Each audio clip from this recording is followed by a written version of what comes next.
My question is, how do you find property investing opportunities? I want to see the comments in the comments field.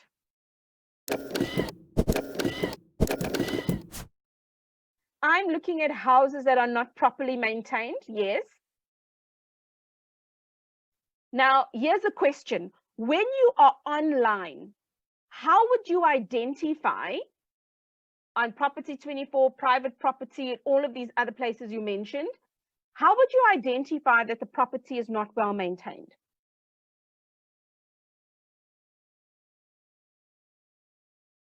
Vacant for a long time, the cost of the property, numbers, the type of property it is. Fine. So now when you are online, what are you looking for? How would online tell you that this place has not been properly maintained?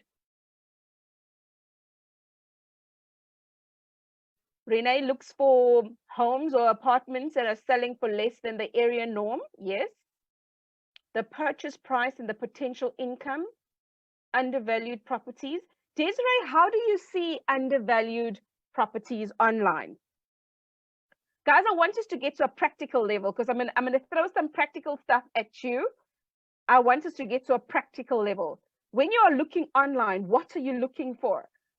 I have found that sometimes a person will look at a distressed property or a rundown property, they go in, then they're not sure what then. But when they are online, they're all over the place. They're not sure what they're looking for. That's what I'm wanting to find out from you today before just giving an answer. Others say the cost of the property tells me the state, and the description by the agent normally says negotiable. Okay, that's also a fair point. Somebody else says, depending on what I'm going to use it for, it should be near the tertiary institution, for example, a student accommodation, fine. You check the status of the house and the price. Aren't they written footstoots? Usually footstoots would also then be on OTP, but yes. So can I drop a couple of nuggets, guys? Here are the nuggets. When I go into Property 24, this is what you can try tonight. Go onto Property 24. When you search your area and you eventually go into Property 24, look for adverts that have got pictures of outside only. Look at adverts where there is one picture. Because think about this. When you are on Instagram, I like drawing comparisons. When you are on Instagram, is it not that somebody can have a 2D, 3D, 4D? When something is beautiful, you show it off. But when there's something to hide, you don't really show it off. Do you think now when you look at Property 24 and you see one picture, should it not drive curiosity as to what is behind this one picture? Should it not drive curiosity as to what is behind the pictures that are only of outside? Does that make sense? Tell me in the comments if that makes sense. That's one nugget, right? I'm going to continue with the nuggets because, again, my water. The second part is this. When you are going in, I actually wanted to show you guys this component. Okay, let me just move my mouse back here. I want to show you something here.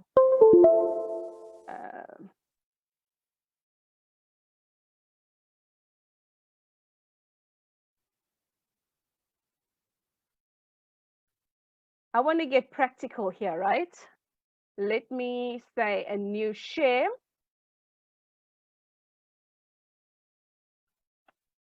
I want you guys, when you go onto Property 24, after our session today or while you're busy tomorrow, right?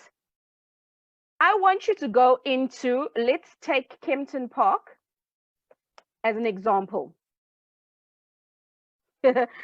Anthea, I must tell you about this one thing when you said I always wondered about that.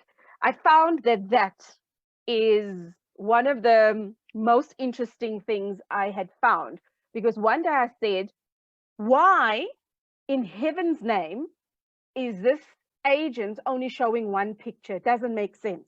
Now, say for example, we're going to Kempton Park. We select Kempton Park because I only look at these first three. We say search. Here's another tip. You know what happens? Oftentimes, from a personal point of view, when I see many, I think there's so many opportunities in this abundance. But sometimes a whole lot doesn't make sense.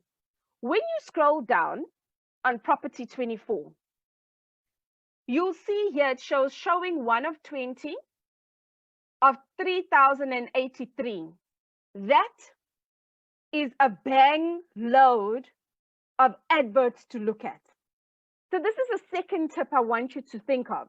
Think about property investing. You want to get laser focused on the stuff that you're doing, right? If we're going to Kempton Park, I don't know Kempton Park that well, except for the CBD, right? Because there's properties that we've got there.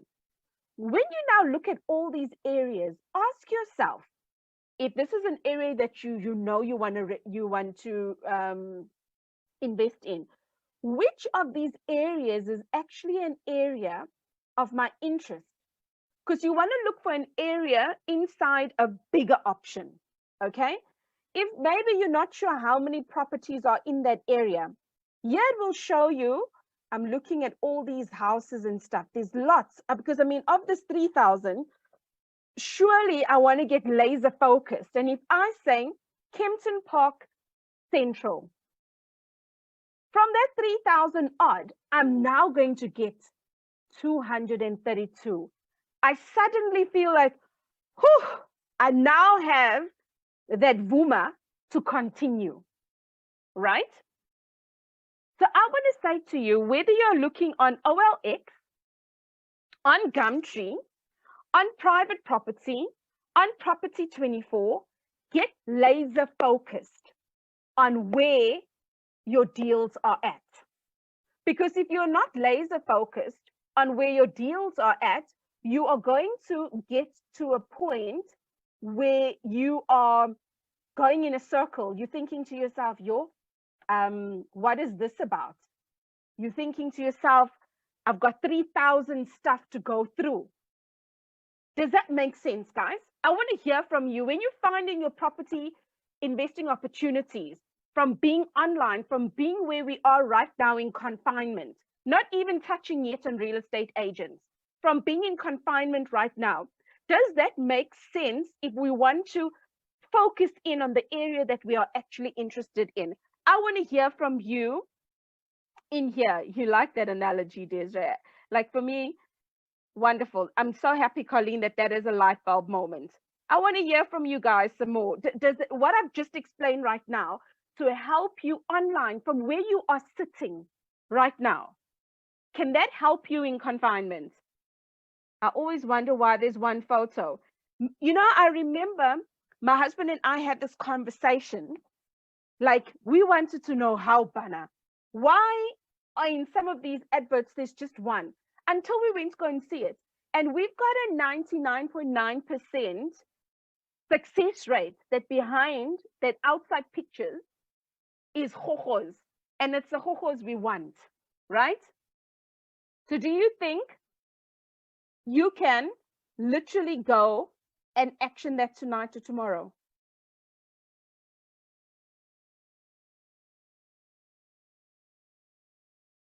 So a lot of you guys are saying that makes sense. Definitely does. Wonderful stuff. Okay, so now there's a second component, right? Once we've come past this confinement stuff, even now, right now, you can still do this, right? When you are on property 24 or private property, there's an agent name next to that advert with the one picture, right? Pick up your phone. Can you do that from home right now? Pick up your phone. Hi, Miss or Mr. Agent. I have seen this particular advert on property 24. And I would like to know, do you have any other pictures? because I'm very interested in this property. Okay. And take the conversation from there. They may start revealing to you what's behind that one picture. And when you start hearing stuttering, stammering, leave them to finish their sentence. Trust me on this one, okay? Because at the end of whatever they're going to say, whether it's a pitch, whether it's a sale, whether they're going to correct themselves and whatever, remember, guys, we all are making a livelihood. And I've got mad respect for property practitioners. I must stop saying real estate agents. Some people don't like them, others like them, right? Now, the property practitioner, from where they are, they're wanting to try their best for their client. I want you to put that hat on for a moment. So they're going to pitch it as best as possible. But once you've gotten past this question and them answering, say to the agent, you know, I must say that whenever I find the properties I like, they generally not so good, needing a lot of attention, which is why your advert caught my attention. Do you perhaps have more properties like these? You see, I enjoy fix me up projects. Okay, does that make sense? Guys, am I making sense tonight? That's how I find a lot of my opportunities. And here is a prize tip. If there's any one of you that have already been to property investing education, you may have gone through the same school I went, where they've actually said to you, I am a professional and successful property investor. Has anyone been through that school as well? I want to hear from you. If you have, maybe you can say SPI or PPI, then I see you. In the comments, say SPI or PPI. I want to see how many PPIs or SPIs are here. And you know why I'm saying this? For the first while of going into my farming area, that's what I call it. We call it farming. I couldn't understand the rapport that I built with the property practitioner was solid. And then crickets. Because I mentioned that wretched word, property investor. Yeah, don't call your school's names there. I see you, Molatelo.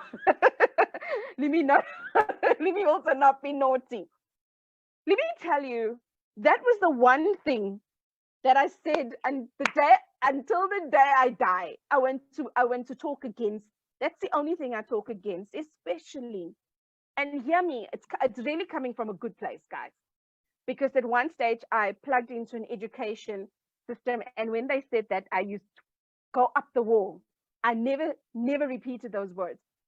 The reason I've got this against it, I would say to the estate agent eventually when they'd say, oh, you're a property investor, I would proudly say, yes, I'm a professional property investor. I heard nothing from that person again. Nothing. Do you hear what's nothing? Crickets.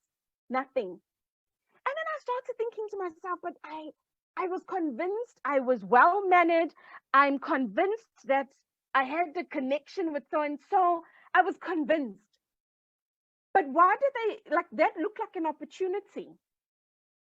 Guys, the moment I dropped that sentence, I am a professional property investor, I have never had issues like I initially had issues.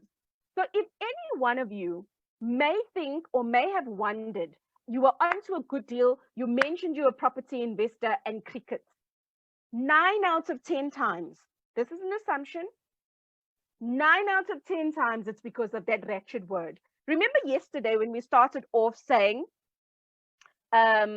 words that you understand, or what do you understand by this? And property investor was the first one. Think about the connotation. Think about the assumption on the other side of what that word actually means. And I really accredit that word for many of my deals not coming to fruition, because when I dropped that, things changed around. And when somebody would ask me, you know, are you a property investor? And truthfully, I'll say no. Because at that time, I was convicted by those words. I'm like, no, I'm not. I haven't invested in property yet. However, I've got a vested interest in property. And that was my stance, and that will always be my stance based on the perception of words. So that's just left field. Now I want to hear from all the PPIs and SPIs, what in the house. At least I'm in good company, ne? Guys, I did say yesterday, I can't be anything else but real. And I want to call that one out because I think that was my biggest learning curve. So can we understand these nuggets that I've shared, that you can do that tomorrow? Because I would love to hear your feedback. For those of you that have told me in the post that I asked you what you were struggling with, can you perhaps use these two or three hints I've given you, nuggets, not hints, nuggets? Can you use that while you are sitting? #day 4 lockdown. I got laser focus on my property investing opportunities. Just throwing it out there, right? And being a sourcing agent and now a candidate property practitioner. For me, that's the things I've started learning. Can I be sensitive to other people when they know or understand a word in a very different way? Can I?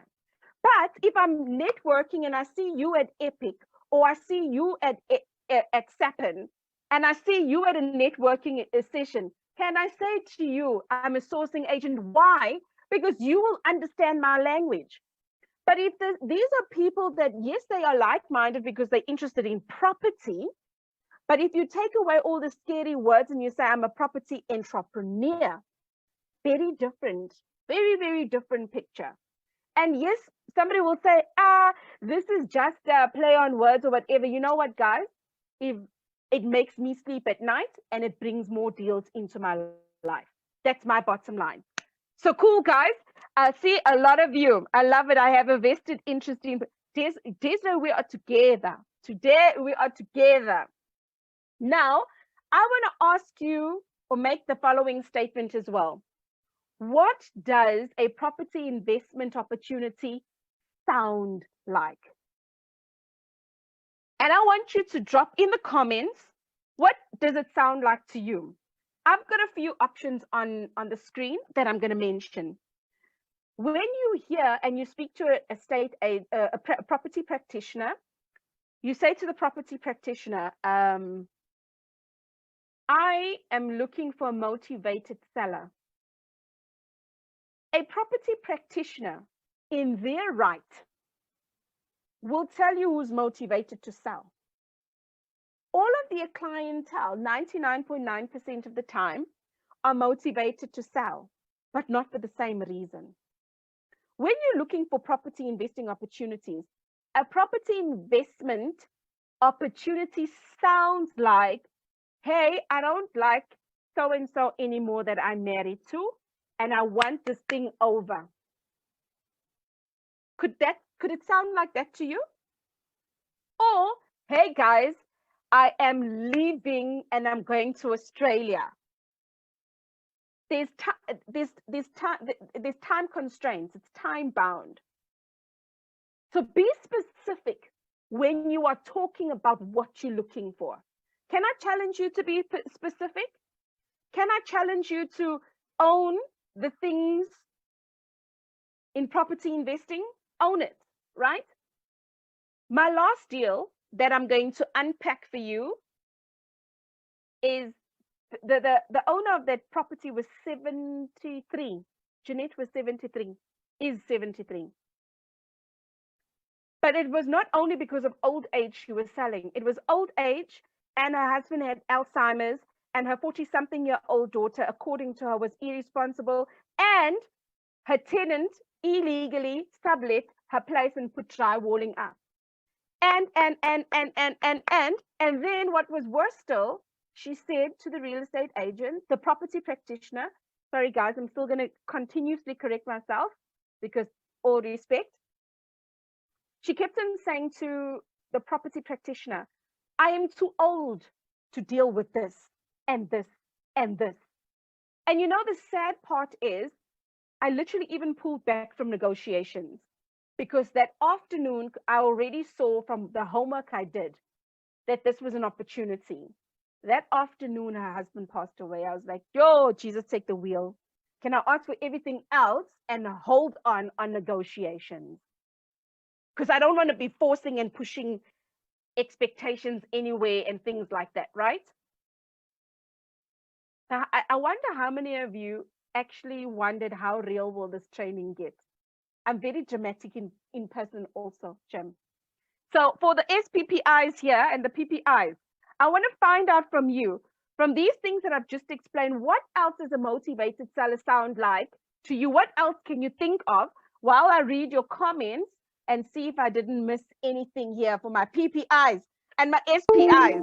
My SPIs. Yeah, I did say it right. Genevieve. Am I going mad? Yeah, I get too passionate about this thing, my dears.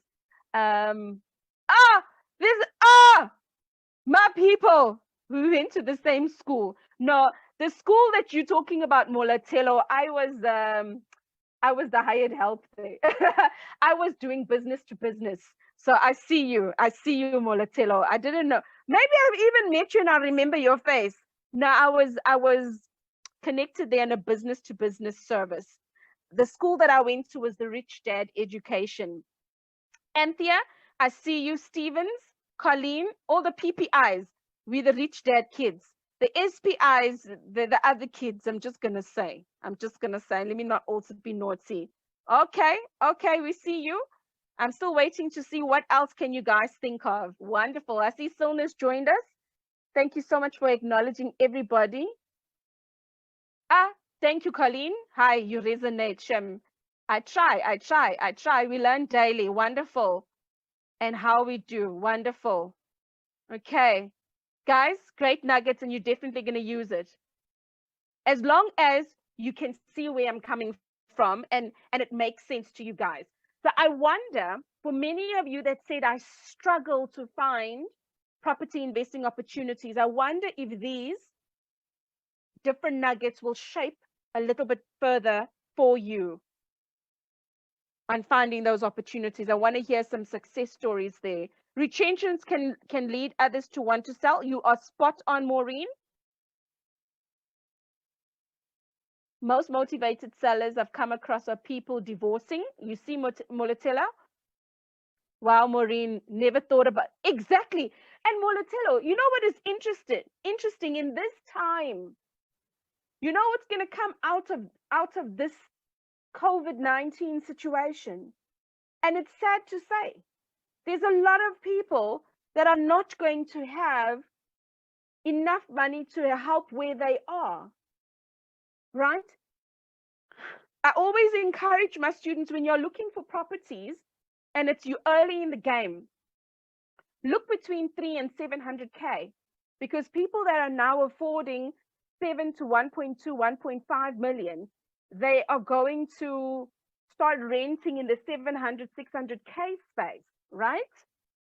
Wonderful. Death of the breadwinner. You're absolutely right, Memory. Seller has lost their job and cannot afford the bond repayments. Where would you hear that? You could hear that in the downsizing, as Colleen said. So guys, now I want to say this.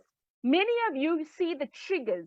Now that you know how to laser focus and start seeing things differently, can you try and see how these nuggets will help you adjust in your search? And you know what? You have the wonder of being, most of us have the wonder of being at home right now. Can you try that tonight? And then, tonight or tomorrow. And when you have those epiphanies, come back to the group, comment, post stuff, just so that we can have a bit of camaraderie here. I'm not the only one that should post.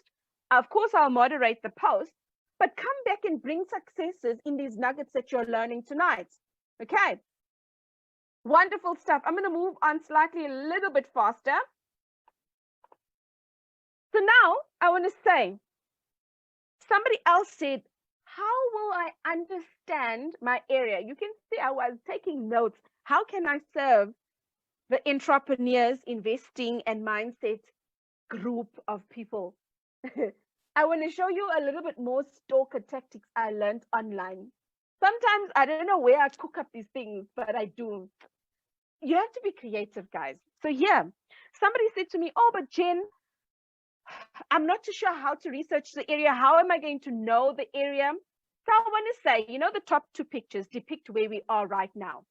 For the next 17 days, this is about the most that you can do, but it's still the best that you can do, right? And then let me just go in order here. I wrote online activities. I've shown you property 24. I've shown you how you can look for, how you can narrow down your focus, look for that one picture. Guys, some of you, PPIs and SPIs, have got access to Lightstone, all right? So what if you are sitting on a property and you know somewhere something? Could you not go into Lightstone, put the address in and find the Lightstone report to start understanding, analyzing online, what is that? For those of you that may not know Lightstone, let me just put Lightstone's URL there, right? Lightstone property. You got some homework. Like, guys, Shave, you thought you're just going to sit there pretty at home, drinking your tea and coffee that you made? No, here's more homework. For some of you that don't know Lightstone, go and read about Lightstone. Lightstone is very simple. Lightstone, you will find that they call it, it's a property toolkit. You'll find where there is residential property information, commercial property information, purchase online reports and things like that. Go and read up about Lightstone for those that don't know Lightstone. Those that know Lightstone, use the tool that you are paying for, right? It's a paid service, whether you are paying per report or whether you've got a subscription or whatever the case is, right? And then many of you, when you go and view a property, is it not that the property practitioner gives you a Lightstone report? Draw resources from there. Even ask the property practitioner, tell me, what should I be looking at here? And if you're not sure what to look at, guys, have the conversation with like-minded people that are in your boat, that know what to look for. Here we are, 100 strong of like-minded people. Can you not come and drop a post in this group and say, hey, who's good at Lightstone? Can you quickly do a young video and post it to the group? Something. I don't want to be on the other side, like little Miss Pollyanna, knowing everything and like just, you know, I want us to start using the resources of everybody that's in here so that we can leverage off of each other. Just saying, okay? Now, here is a stalker tactic. Is there anyone ready for a stalker tactic? Oh, before I move on to the stalker tactic, the person that asked me about knowing your area, you see the guy riding the bicycle. Shame, I put the bicycle there for a reason. You know, when you go and view a property, my encouragement is to drive down the street where the property is in, drive the streets to the left, to the right, and behind, if possible. Literally drive within a 2 or 3 kilometer radius to start seeing whose car is parked there, what type of car is parked there. Can I see people that are walking around on the streets there? What type of people are here? Because if I know the type of people that are driving around here, when I look at the Lightstone report, I'm going to look at the demographic of people that own the property and the demographic of people that stay in that type of property. And then that's going to lead you to, by the way, which strategy can I exercise for this particular property? Because somebody asked, how do I know which strategy to execute? Understand your area. All right. You know, my husband and I used to have 2 cars. We used to have the fancy car, the family car, the car that everybody jumped into wherever we go, right? And then we had the other car where it's also a family car, but not as spacious and like a runaround car. We decided that seeing that both of us are working a lot more from home, and we did a bit of an analysis. We sold the fancy car and we kept the runaround car. And you know why? Because when I pitch up, in front of a house that is worth 2 million, and I'm driving a Polo, which my husband has also deliberately not replaced his hubcap with a missing hubcap. There's a tendency, and I'm not saying for every property practitioner, there's a tendency for the property practitioner to look down and ask you, but can you really afford this property? And most of the time I say, I'm here.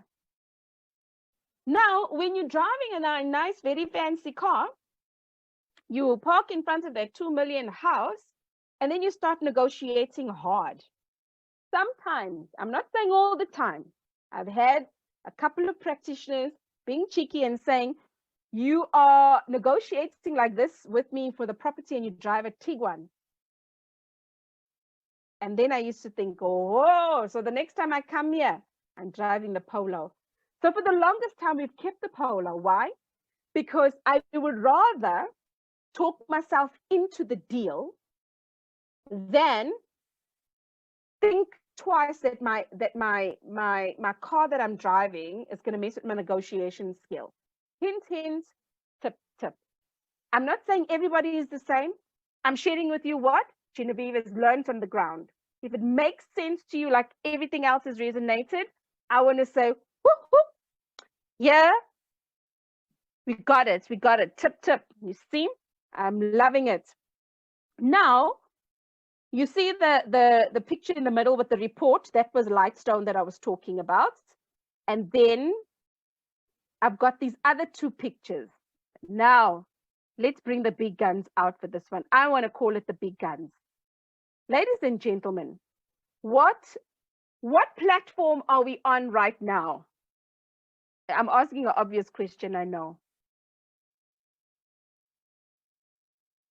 What platform are we on right now? We're on Facebook, right?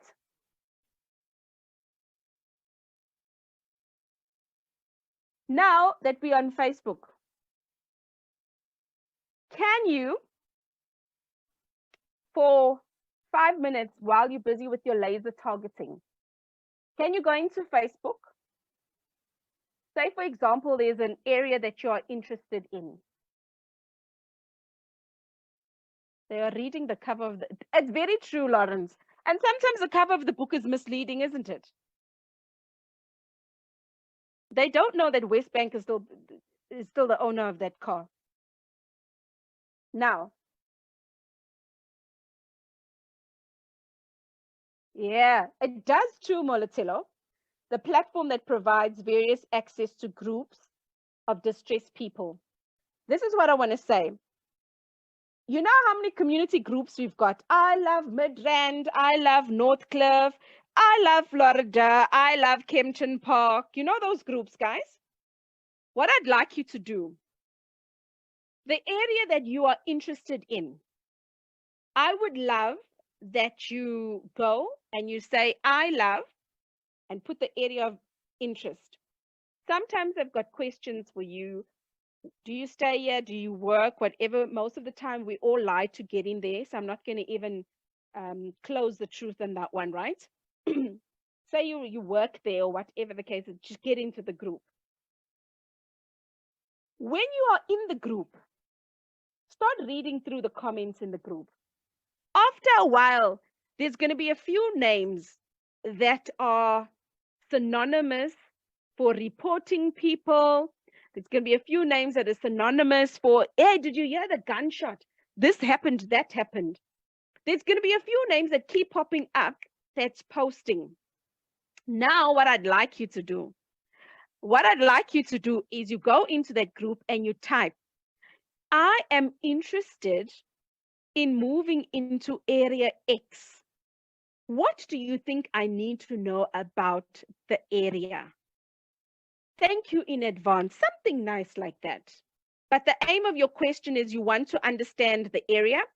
You are not going there to say, I'm a professional property investor and I want to invest in the area. No, you want to ask, what is the area like? Especially if you are kind of interested, but you don't quite know the area.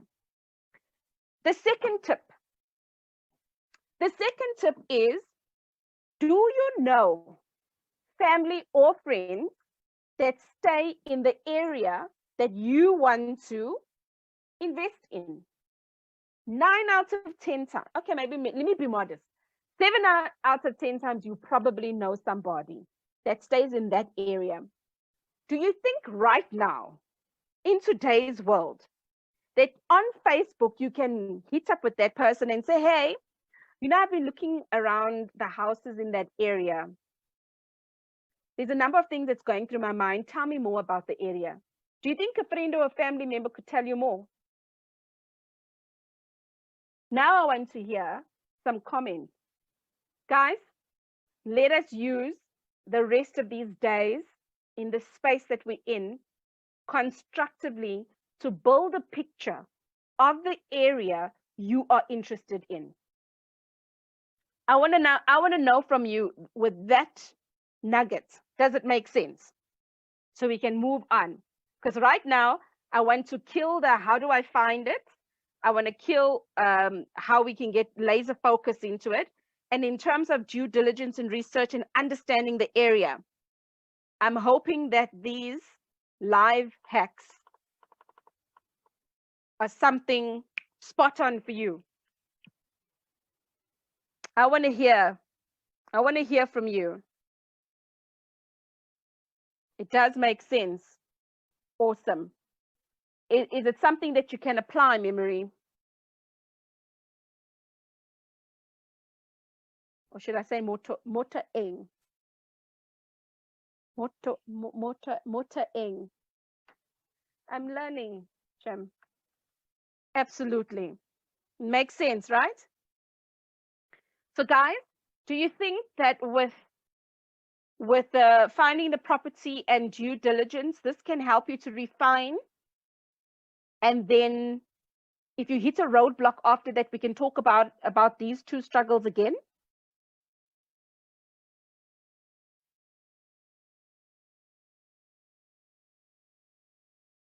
Wonderful. Ladies and gents, then my work here is done. No, just kidding. Remember yesterday I said we're going to be about 2.5 hours. With the way we've gone today with a little overtime, I want to check in with you at 9:30 and ask you for how much time extra could we go today? Just let me know, okay? But for now, at 9:30, I'll check in with that one.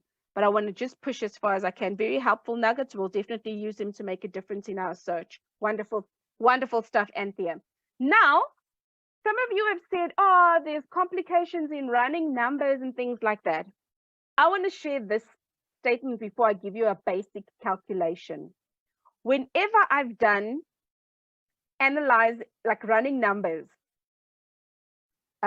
from a coaching perspective, that session is never less than 2 hours. So what I want to do is,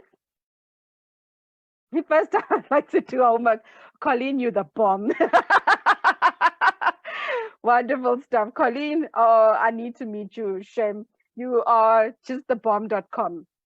Now I want to say, guys, running numbers is not the easiest task when you're new to it. So I want to leave you with something though. Okay. There's a basic calculation. There's the purchase price. If your purchase price is 500,000, like I made an example yesterday, the rent that you get on a monthly basis is 4,500. Okay.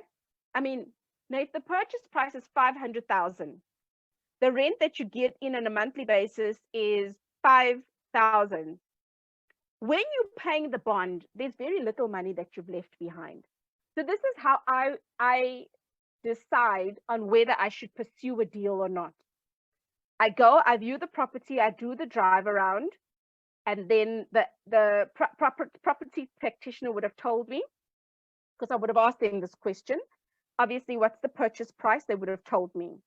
And then I would ask, what are they, if there's tenants that are staying there, what rental are they paying?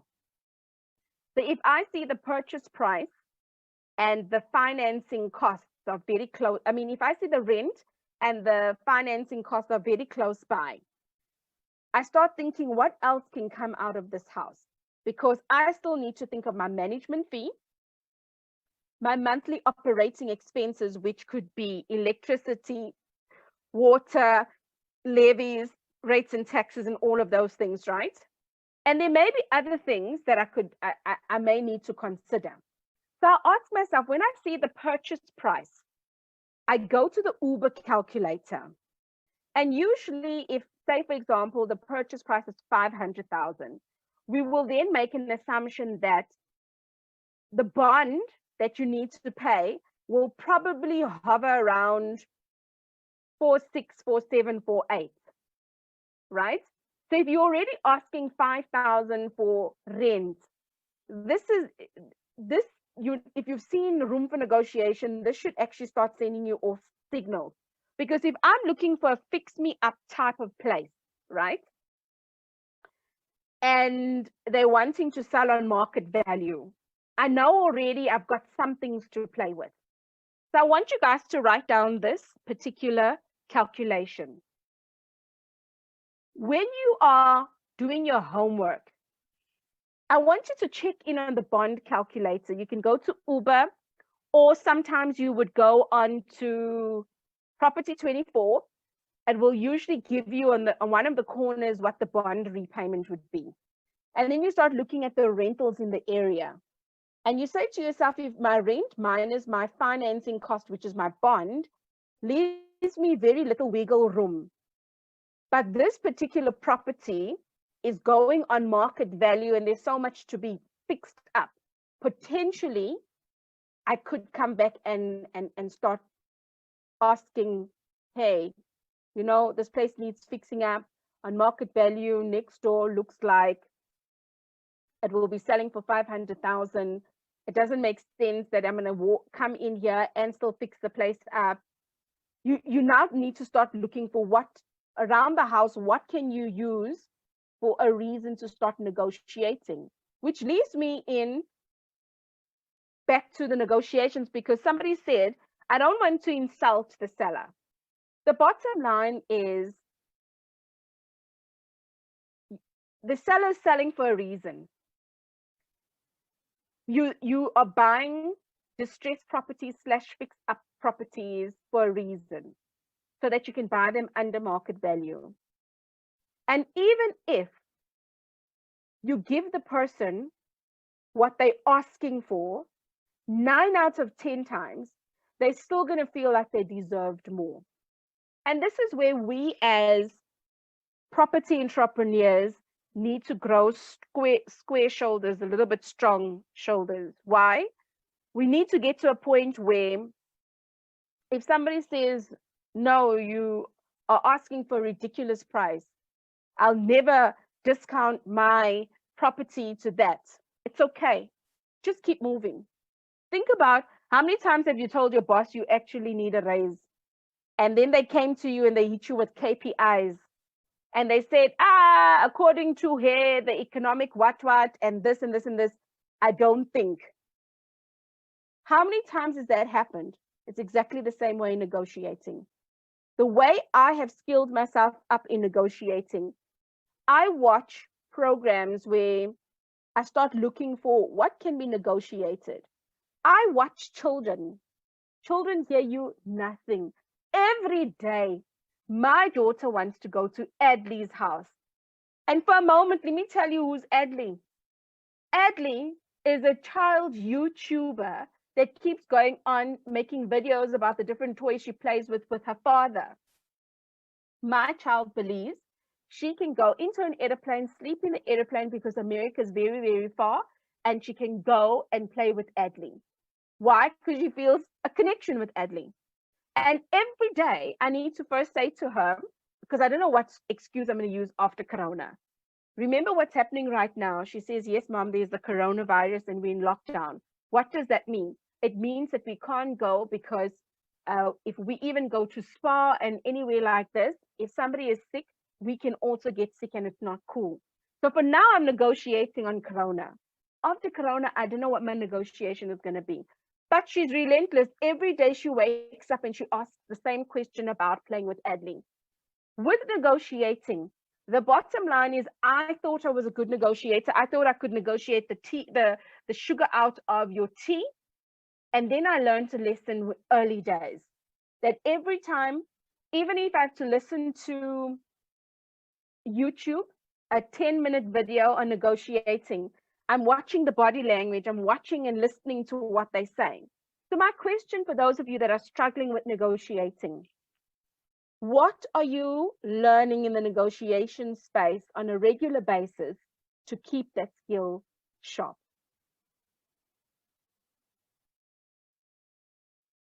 Okay. So I want to go through, if there's any questions, please ask them. I just want to go through the difference between passive income and active income, and then take it from there to hear what you guys have to say. Cool. There's nothing else that has come up. Cool stuff.